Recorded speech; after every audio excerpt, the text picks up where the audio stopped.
friends, welcome back to ArcNeo Reviews.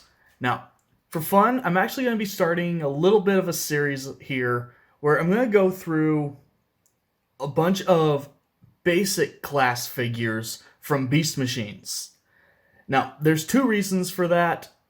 Mainly that Beast Machines itself, as well as the basic class, for different reasons, both of those are kind of actually special to me in a nostalgic way.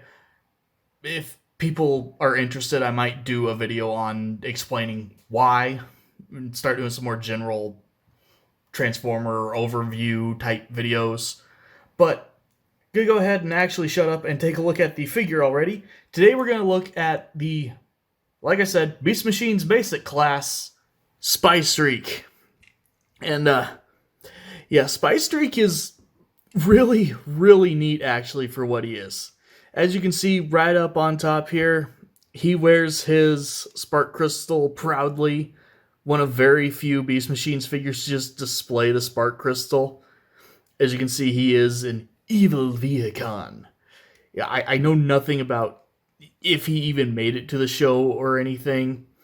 But as you can see, he's effectively a small SR-71. You know, he's got a little more techie, ness added. But this is it's either an SR-71 or it's the X-Jet. Take your pick.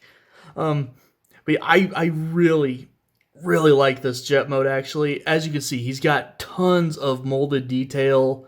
Little greeblies, I guess, greebles. So, I'm not sure the exact way the word works, but he's got the greeby greebs going on, and then they're actually washed and dry brushed and stuff to make them stand out even more.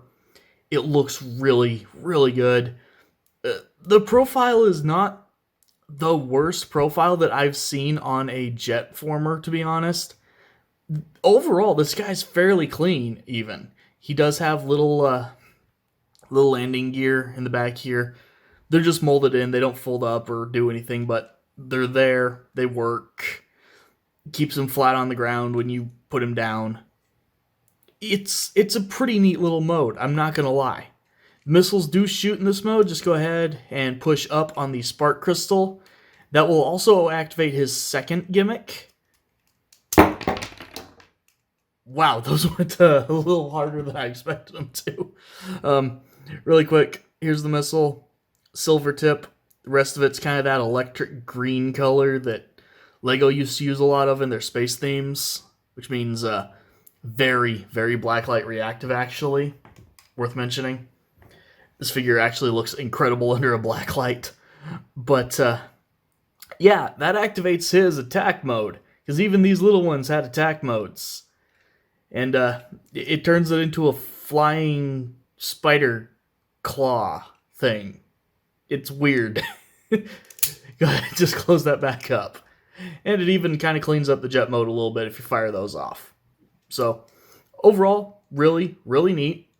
Now, I'm continuing to break tradition here. I'm just going to go ahead and transform most of these guys on camera, because their transformations are super, super simple. There's no point in giving them a separate video. Go ahead, just come over the side here.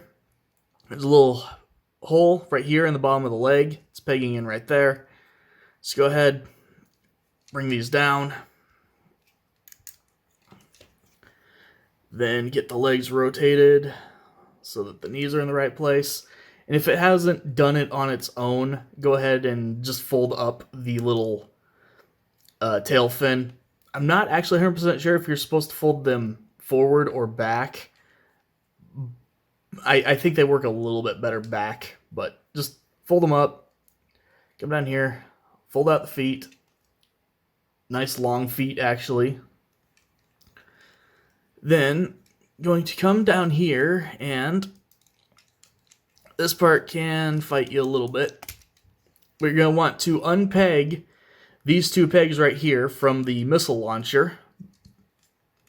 And you'll rotate this section out and this section forward. And that'll get you the clearance to bring these things down and around. get him fully in position like that. Then just come to this little crystal spot and push up the head till it locks in place. And there you have, what did I say his name was again? Spice Streak in his robot mode. For some reason, I have a very hard time remembering this guy's name. And yeah, he is a very, very neat little bot. As usual with figures from this era, his eyes are light piped. As usual, I have not remembered to get a flashlight handy. Hopefully I will remember to get a picture at least. I'm trying to do less on the fly things and more edit them in. We'll see how that goes.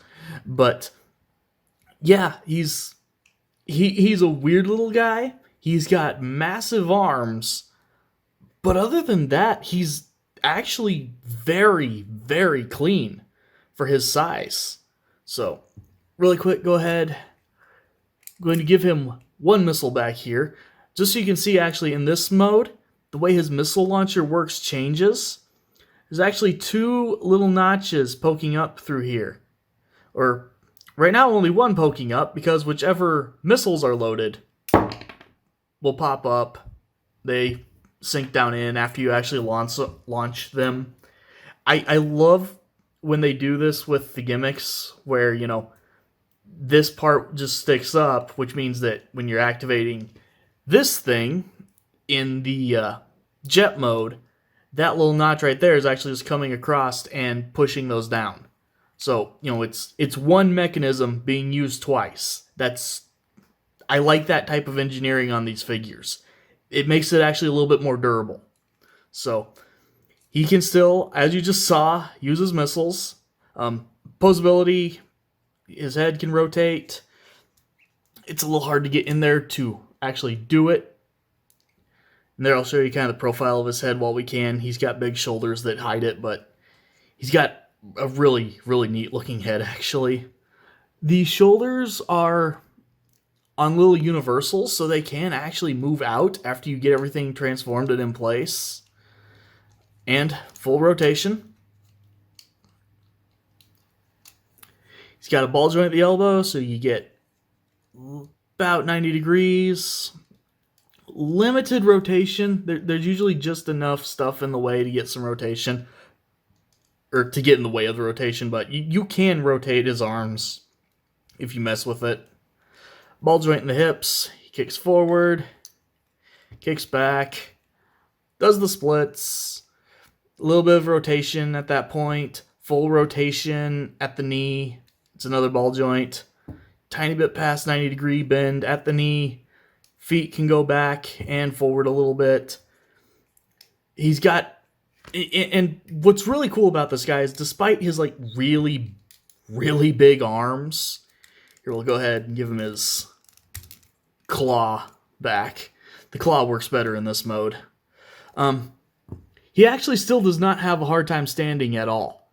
They managed to make the feet on him big enough that he's super, super easy to stand up. You know, he doesn't end up being the most posable thing, even though he has a good range of motion. It's weird, I know. He's got a lot of joints, but, you know, there's not a whole ton you can do with him. But he still manages to be really, really awesome, especially for this size. So, yeah, overall, I've got to say, if you have a chance to get this little guy for a decent price, he is easily one of the best Beast Machines figures that you can possibly get. Massive, massive recommendation on this guy. So, thank you guys for watching, and as always, I will see you next time. I'm going to make the figure talk for me.